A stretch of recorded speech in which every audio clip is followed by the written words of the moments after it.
Welcome to Tough Talk and Transitions with me, Colleen. So, I've been doing a bunch of these podcasts in the car, and I think it's time that I kind of up my game here and get a little bit better with content. But I have to tell you what's really been on my mind, and I know it's Easter week and it was Passover, and the war in Iran and just all this religious, right? I was, of course, gonna be old this week. So all in my head, I'm going back through all this shit. Yesterday, my brother was dead 39 years. Today, I start my fourth decade without him. So I guess I'm feeling pretty nostalgic, pretty emotional on some level. But in the 60s, Michael and I went to Catholic school, right? And we went to Our Ladies of the Assumption in Linfield in the 60s, and they were vicious. The nuns were vicious. For me, the Catholic religion kind of just was, yeah, you know, nowhere I really wanted to be. Then came Pope Francis, and I thought, okay, you know what? This dude seems to be okay. He went after the priests, the abusive priests, and moved them and, got rid of them and did what he needed to do, with them. Of course, that had been ignored for way too long, as we all know. And now there's Leo. And, of course, first American Pope. And I like this guy. And I can't even believe I'm saying this. Like, maybe I want to be Catholic again. And for those of you who know me, I'm completely not a religious human being. But I love what this guy is doing. He's taken Trump on. He's upfront. He's outspoken. And he gets it. He's not much older than I am. And he's like saying, like, this sucks. This shit's not good. At the same time, where we have Netanyahu, and the Jews just, I mean, now they're the aggressors, right? And I get it. After World War II, I understand their position. I understand how horrible it is because I've not even close, but after Catholic school, it was a little PTSD there on how awful they were. Like, this is 2026. Where is religion? Why is it so important right now? I mean, like, please don't tell me the GOP is the pantheon of outstanding religion. I mean, come on, people. They're raping girls. They're killing little kids.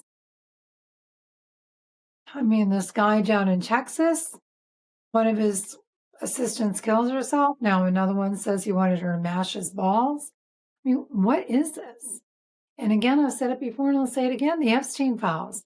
What is it with all these old, rich, white men, and unfortunately, primarily, a lot of them were Jewish, doing this to these young girls?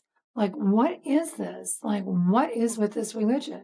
And then yesterday, I read a whole investigative report about Opus Dei, which we all know is a really whacked out, I guess, almost kind of evangelical right of the Catholic religion. And quite honestly, I think it is the evangelical right.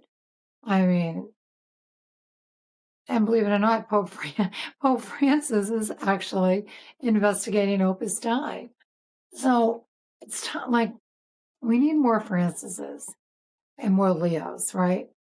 And then Sunday, those of you who don't know, St. Cecilia's in Boston on Belvedere Street. I haven't met him. I know of him, and I watched his service on Sunday. Father John Uni. I don't know, another priest that's packing an Easter Sunday Mass with 1,000 people. The Christmas Eve Mass with over 1,000 people. I mean, this guy is packing them in. This is what this country needs. Men and women, this big.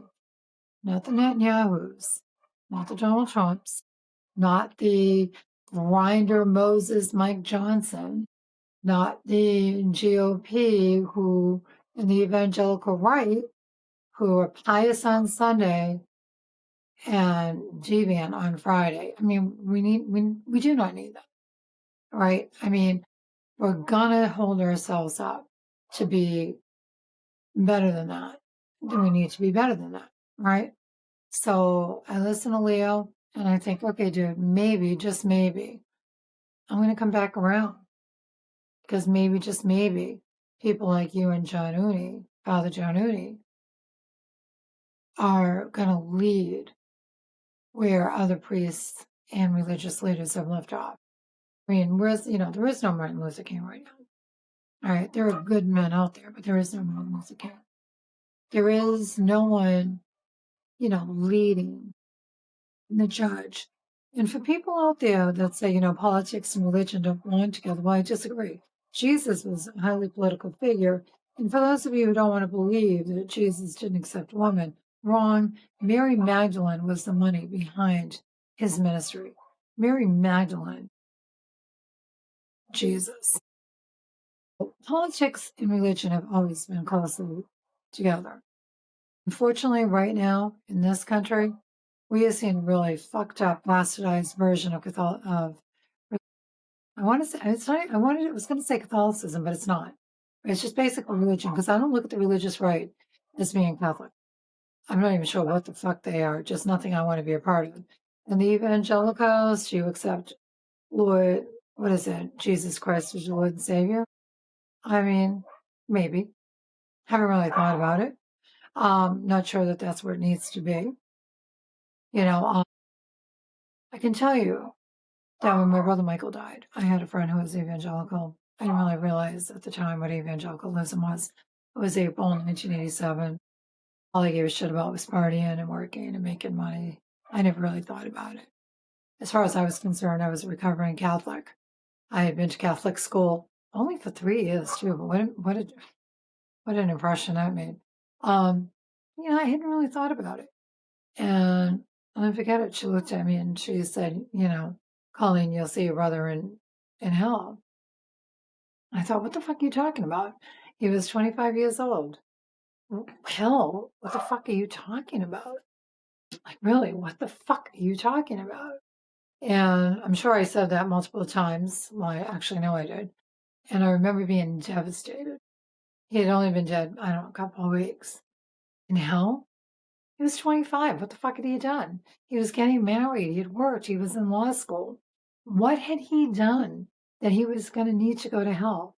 I mean, at that time, I was the one that should have been in hell. I was the one partying. And all of you that know me know that was who I was. I'm not even going to hide that. Man, let's face it, I was fucked up. I had been at the Hagler, I forget, Leonard fight, Sugar Ray Leonard fight. I mean, I don't know. How could you say that though? How could you say that to me? It was so raw, so painful, so deep that I remember I just looked at her and said, fuck you, got up, walked out, and never talked to her again. And I know that they believe in hell and redemption and all that shit.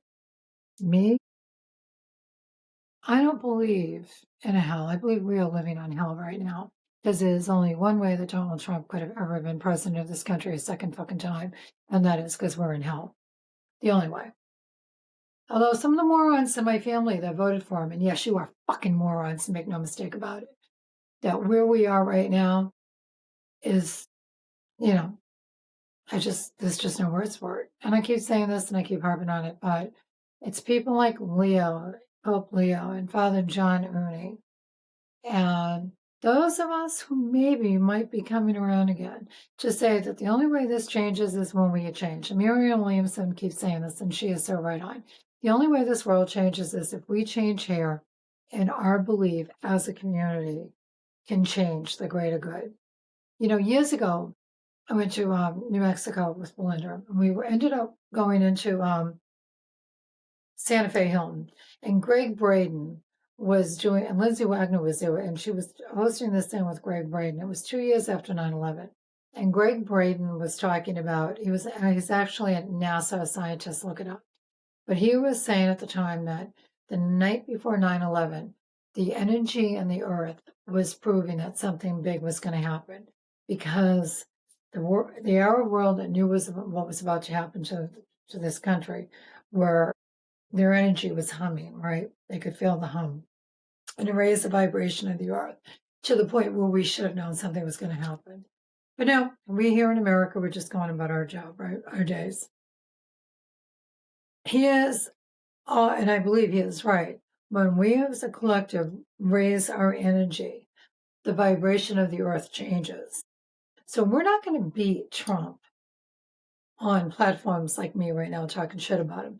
We're not going to beat him, but we are if we vibrate at a higher level, if we all, each and every one of us chooses not to believe this bullshit, we choose to be like Pope Leo and say, sorry, sucker, you're not religious. You're a hypocritical piece of shit. When we look at the J.D. Vances, the couch fucking J.D. Vance, the grinder Moses Mike Johnson, I can't even say Marjorie Taylor Greene anymore. She's kind of come around. The Fox News people, the Carolyn Levitts of the world, no doubt from New Hampshire, where I unfortunately am residing right now. And I think that, we can do this, right? And we can bring ourselves around. And we can. I'm not suggesting that we become a Christian nation, not at all. I don't believe that there's any room for religion. I've always believed that religion is a personal choice. I lived with a Muslim. I have a lot of Jewish friends. I have a lot of friends of all faiths. I don't believe in their one faith. I don't believe in one God. I believe in a divine intelligence. Now, sometimes he can be God, and sometimes he can be universe, and sometimes he can be Jesus, and he can be the Holy Spirit. But I believe in that there is something greater than all of us. I'm not so sure. I mean, you know what I mean? If you look at the Bible, Abraham, Moses, Jesus, were they all different men? I'm not so sure. I think that maybe they were all the same human beings simultaneously. Not sure. Don't pretend to be a religious scholar. Just think that we're better than this. We're better than that orange shit in the White House. We're better than the shit I see in Israel. We're definitely better than the shit we're doing to Iran. We're better people, and we've got to come back around. And I'm sorry, I blame this. As far as I'm concerned, I really feel like I was just one naive person. I thought that there were better people out there in politics. Now I know, you shit me, they're all shit. All of them. They're all shit. I think honestly, we need to blow up both parties. We need to find parties of men and women. Actually, I'm not even sure men anymore. Maybe let's just go with all women for a while. See what happens. Because God knows a woman could not fuck it up any more than you men have. You men have done a really shit job. So I think it's time that you just bow out gracefully and let us chicks take over and see what we can do. It's because God knows if something doesn't change, we're all dead. We're all dead. What we're doing to animals, what we're doing to each other. And every day I'm rescuing animals, right? I'm doing what I can, pledging, donating. And there's just so many of them. And then kids, like, is there no end to the cruelty? I don't know. I'd like to take that little closet homosexual grinder Moses Mike Johnson, though, and smash his face into the ground with my heels. I think, guys like him, they don't deserve to be where they are. The orange church, and I have to say, I said to a neighbor of mine today, and I fucking hate Trump. I've always fucking hated Trump. I thought he was just an arrogant, ignorant man. And I don't know, I guess people thought he was good looking. I never did. I just always thought he was a dick of mass proportions. And I think there's no bigger dick, sorry, than his two sons. But he's just a useful idiot, right? He's just a useful idiot that they put up there because he's so hateful.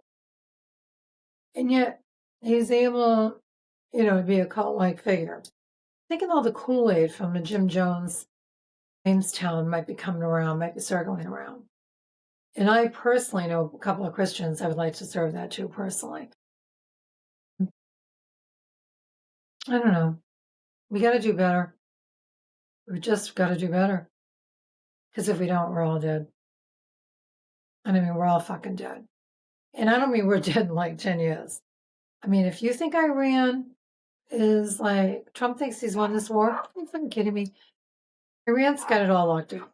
And if you think that they're not coming here, no, good luck. Keep holding that thought because this country deserves whatever it gets. And trust me, I am only second generation. I am very thankful for everything I've had in this country. I am filled with gratitude that my grandmother, and I will say this again and again and again, my uneducated, ignorant grandmother who came here pregnant, who put all of her kids through Catholic school, and then my father went on to become educated more than some of his brothers, sisters. And my father made sure we were all educated. As I said, Michael died while he was in law school. Matthew has gone on to do good things. My niece is a lawyer in Idaho. My nephew has done cybersecurity for the Army. You know, I'm the one that lost a restaurant, but I'm not a stupid woman. If it wasn't for her, I wouldn't be where I am today. So when I tell you I'm so disgusted by my cousins who voted and supported Trump, then I'm going to say this to you here and now. I alone would be the one that carries on her legacy. You all can go fuck yourselves. In the meantime, people, come on, let's get it together. Let's honor what we've been given, where we come from, and who we are. Because if we don't, nobody else is going to. And honestly, I don't feel like dying right now. I still think I got a few more things to do. Probably a few more of these shitty podcasts. But anyway, talk again. Bye.